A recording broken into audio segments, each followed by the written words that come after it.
60% of men develop baldness by the time they are 50. So it is not good news that in a class of 50, in a high school class of 50, 30 teenagers who till now have a head full of hair will in the course of time succumb to baldness. So does this make a strong case for starting finasteride proactively in a preventive manner? Let's find out. Darling birds, I'm gonna Darling Birds Clinic. Darling Birds is where I'm headed. For mama told me, son, there are no second chances. Love and war and hair transplant. Darling Birds.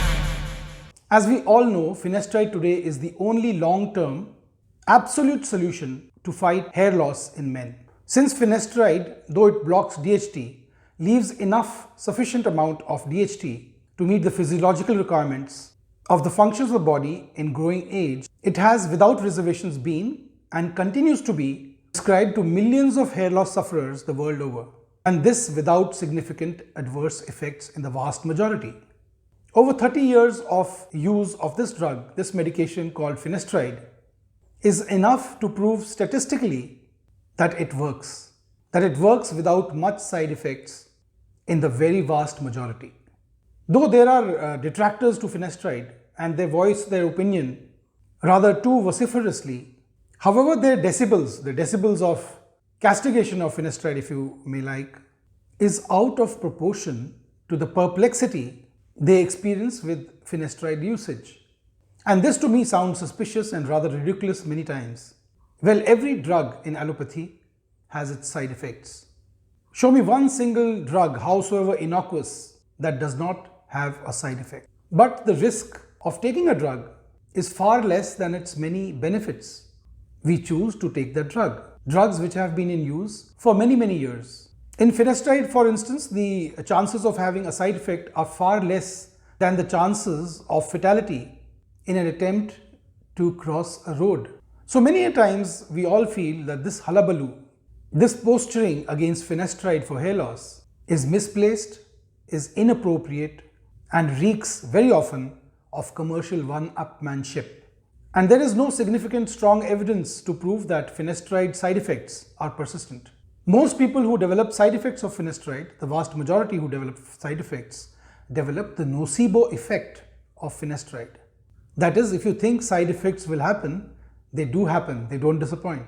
This happens because our brain is very powerful. It works by suggestion, by positive suggestion, by negative suggestion.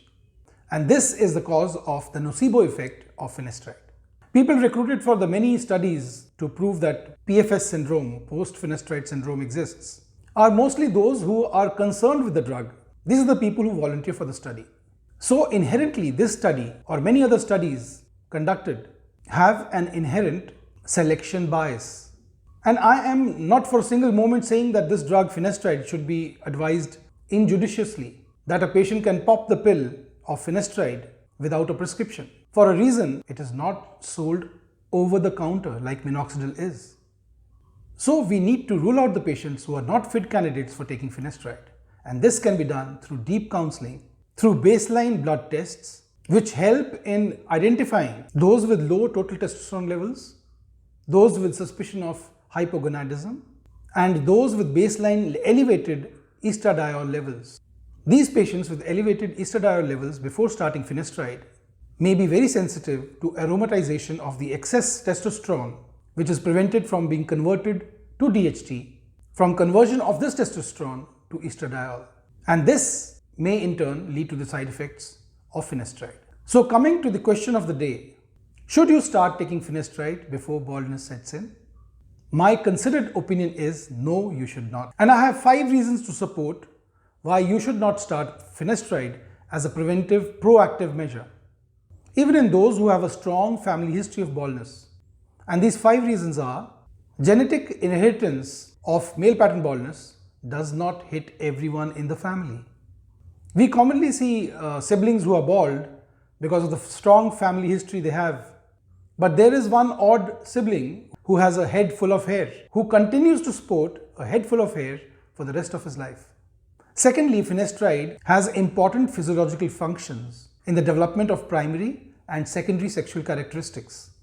And since these develop by the age of 18 and often by the age of 21 years, it is not a good idea to start finasteride when there is no evidence of baldness. Even otherwise, this age group should be spared from finasteride, even though the drug label from the company Merck says that finasteride can be taken by people who are 18 years and more. Thirdly, it has been estimated that at the 1-year mark after starting finasteride, only 89% of men will benefit through stabilization of the hair loss. And this percentage of effectivity continues to go down as you reach the 2nd and 5th year mark on the timeline. So the effectivity at the 2-year mark reduces to 82% and very significantly to just 64% at the 5-year mark. So if finasteride is started before hair loss actually sets in, when it truly does set in, the chances that you will stabilize it are statistically far lesser. Fourthly, finasteride does have side effects. Though rare, finasteride does have side effects. And if they do develop at a young age, when sexual health should be at its prime, this hair loss sufferer will never be motivated later to initiate finasteride.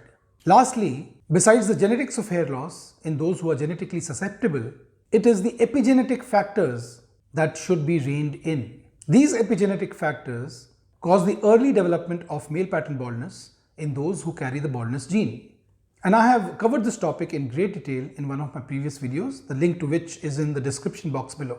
So these are the reasons I feel that finasteride should not be initiated till such time we see the first signs of thinning. The first signs of thinning in those who are genetically susceptible, those who have a strong family history of baldness, even at a younger age. In others, we should refrain from proactively, preventively starting finasteride because it can have its problems. So that was the talk for the day. If you have any questions, any doubts that come to your mind, do let me know and I'll be happy to answer.